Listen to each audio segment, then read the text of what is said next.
बिस्मिल्लाहिर्रहमानिर्रहीम। अस्सलाम वालेकुम गाइस, क्या हाल है? उम्मीद करती हूँ आप सब खैरियत से होंगे। अल्लाह पाक आप सबको अपने घरों में खुश और आबाद रखे, हमेशा हंसता और मुस्कुराता रखे। आज हम करेले और गोश्त बनाएंगे। चिकन जो होता है ना, मुर्गे का गोश्त, वो बनाएंगे हम इसमें, करेले इसमें डाल के। ये मैंने 1 किलो करेले लिए हैं और 3 पाव गोश्त है मेरे पास।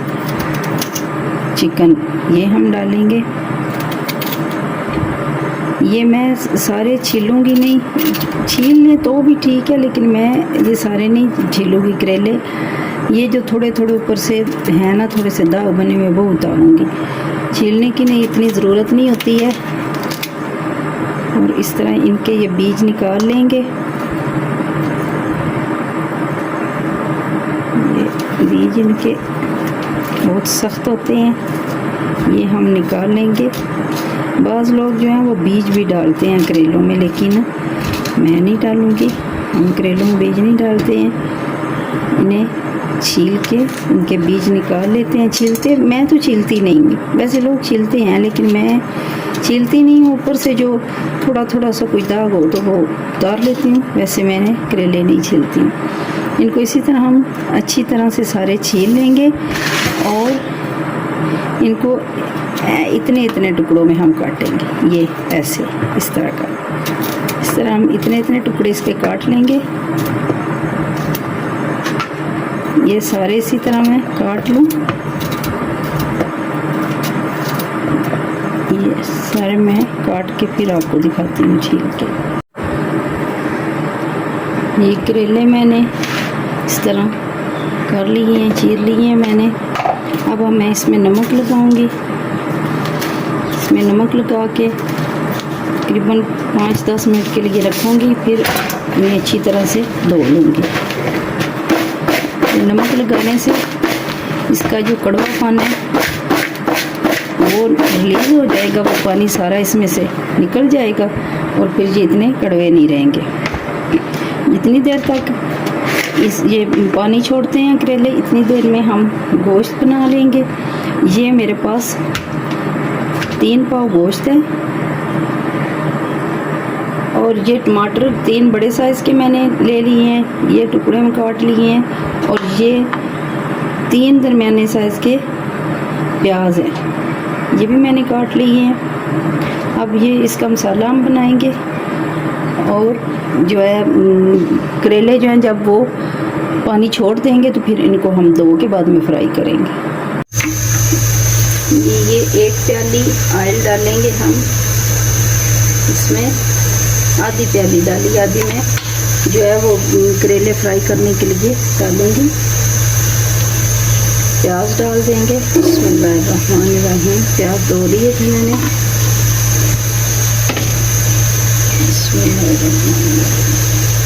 और इन्हें फ्राई करेंगे।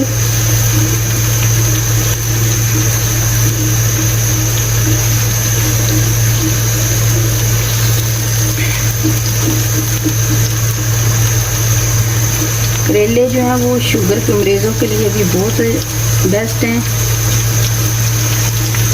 और ये वैसे भी कड़वी चीज़ जो होती है वो वैसे भी इंसानी जिस्म के लिए बहुत अच्छी होती है। हमारे बच्चे जो हैं वो अमूमन कड़वी चीज़ नहीं खाते हैं। मेरे बच्चे भी करेले खुश होकर नहीं खाते हैं, लेकिन मैं बनाती हूँ। वो जो है कोशिश तो करती हूँ कि वो खा लें, लेकिन मेरा बेटा जो है ना वो करेले जो है वो निकाल देता है, वो नहीं खाता है। तो बच्चे अमूमन पसंद नहीं करते हैं, लेकिन कोशिश करनी चाहिए कि बच्चों को इस तरह की सब्जियां बना के दें ताकि इन्हें खाने की आदत पड़ जाए, क्योंकि ये चीज़ें जो होती हैं सेहत के लिए बहुत अच्छी होती हैं।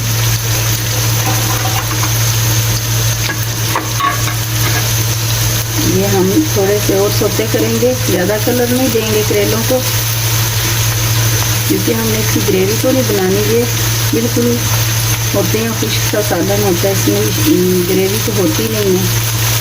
तो इसमें ये प्याज थोड़े से खड़े खड़े नज़र आए ना तो वो बड़े अच्छे लगते हैं, मज़े के लिए होते हैं।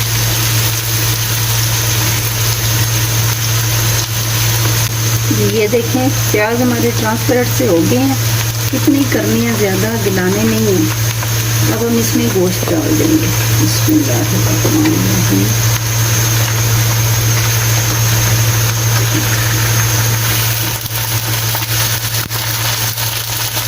गोश्त डाल देंगे।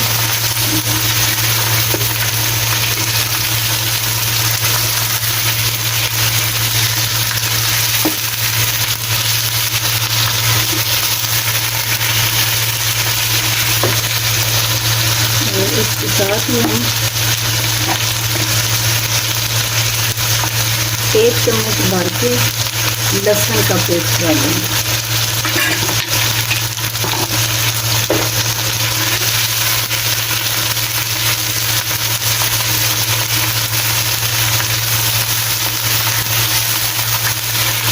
अदरक मैं इसमें नहीं डालेंगे।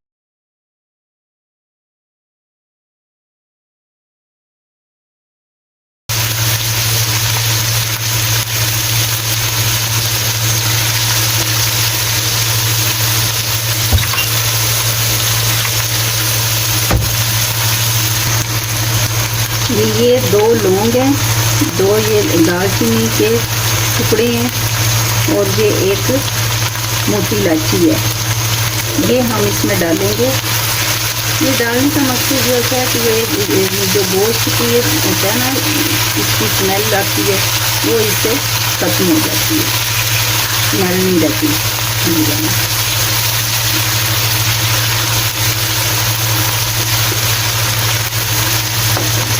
अब हम इस टाइम पे इसमें टमाटर भी डाल देंगे।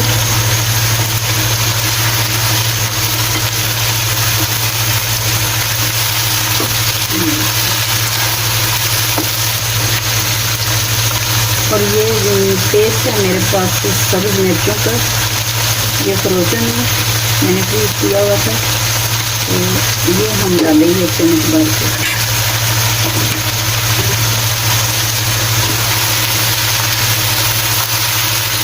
इसमें कुछ मसाले डालेंगे।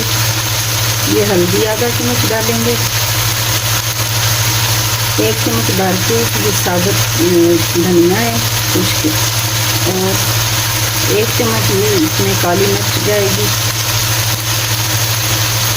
नमक आधा चम्मच डालेंगे क्योंकि करेलों में जो मैंने नमक डाला है तो वो फिर नमक ज़्यादा ना हो जाए, इसलिए इसमें पानी डालेंगे। और ये आधा चम्मच में इसमें गरम मसाला डालेंगे। ये अच्छी तरह से भून देंगे।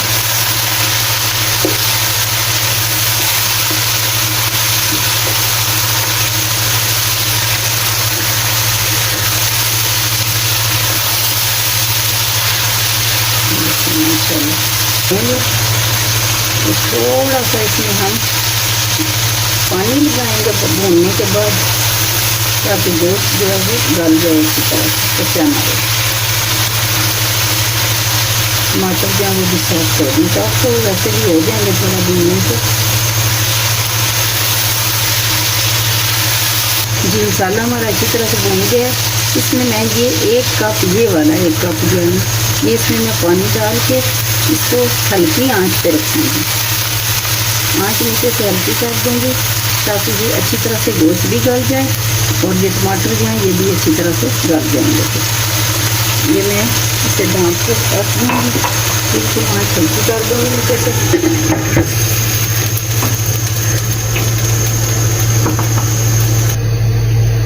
जी दूसरी तरफ मैंने पैन ऊपर रख लिया है। इसमें हम ऑयल डालेंगे और करेले जो मैंने रखे थे नमक लगा के वो मैंने अच्छी तरह से धो लिए हैं। मैंने बस सिर्फ 10-15 मिनट रखे थे। आप अगर ज़्यादा देर रखेंगे तो वो अच्छी तरह से इसका जो है कड़वापन निकल जाएगा। मेरे पास इतना टाइम नहीं था, मैंने 10-15 मिनट रखे हैं। काफ़ी पानी उनका रिलीज़ हो गया है। अब एक जो है ना करेले सही पकाने का जो सही तरीका है ना कि कड़वे ना हो। आपके बाज़ लोग कहते हैं ना कि हम करेले बनाते हैं तो कड़वे होते हैं। उसके लिए सबसे अहम बात जो है वो ये है कि आप करेले जो है ना इसका पानी निचोड़ लें। अच्छी ये देखें मैंने सारे करेले अच्छी तरह से इस तरह दबा के इनका पानी मैंने निकाल लिया है। इस तरह से। अगर आपके करेले जो हैं उनमें से पानी सारा निचड़ जाएगा तो इंशाल्लाह वो कभी भी कड़वे नहीं बनेंगे। आप इस तरीके से पका के ज़रूर ट्राई कीजिएगा। ये देखें, ये इतना ज़्यादा इसमें से पानी निकल आया है, तो मैं अभी फेंक दूँगी इसे। ये करेले मैंने पैन में डाल दिए हैं, ये गर्म हो चुका था, ऑयल डाला है मैंने, तो इसे हम अब अच्छी तरह से फ्राई करेंगे। फ्राई करेंगे अच्छी तरह से। फ्राई करने से ये बहुत कम हो जाएंगे। ये इतने ज़्यादा आप नज़र आ रहे हैं ना, तो जब ये फ्राई होंगे ना तो ये बहुत कम हो जाएंगे।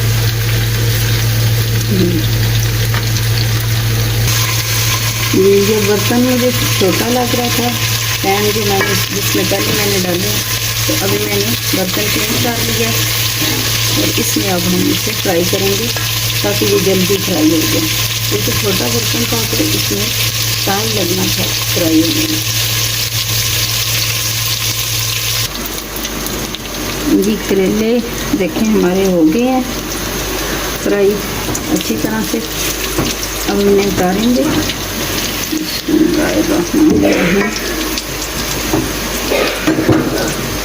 और ये हमारा जो गोश्त वाला सालन है वो भी मसाला हमारा बन गया है।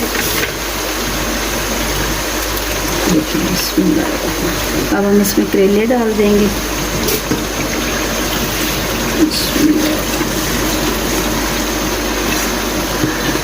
करेले सारे हम इसमें डाल देंगे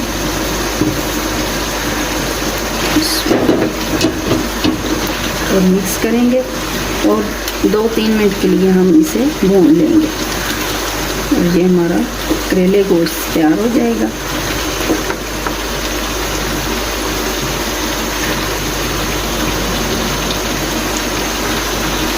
ये इस टाइम पे हम इसमें 1 चम्मच अनारदाना डालेंगे।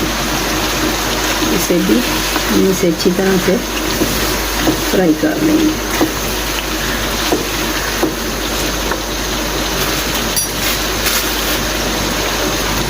जी 2-3 मिनट के लिए मैंने इसे भून लिया है। अब देखें माशाल्लाह कितना अच्छी तरह से घी छोड़ दिया है इसने। अब इसमें हम ये धनिया डालेंगे। जी हमारी हंडिया तैयार हो गई है। जी माशाल्लाह ये देखें हमारी हंडिया तैयार हो गई है। इस टाइम पे अगर आपको हमारी वीडियो पसंद आए तो प्लीज़ लाइक शेयर और सब्सक्राइब ज़रूर कीजिएगा। बेल आइकन को ज़रूर दबाइएगा ताकि आने वाली वीडियो का नोटिफिकेशन आपको सबसे पहले मिले। आइंदा आने वाली वीडियो तक के लिए कुकिंग विद सईदा से अल्लाह हाफिज़।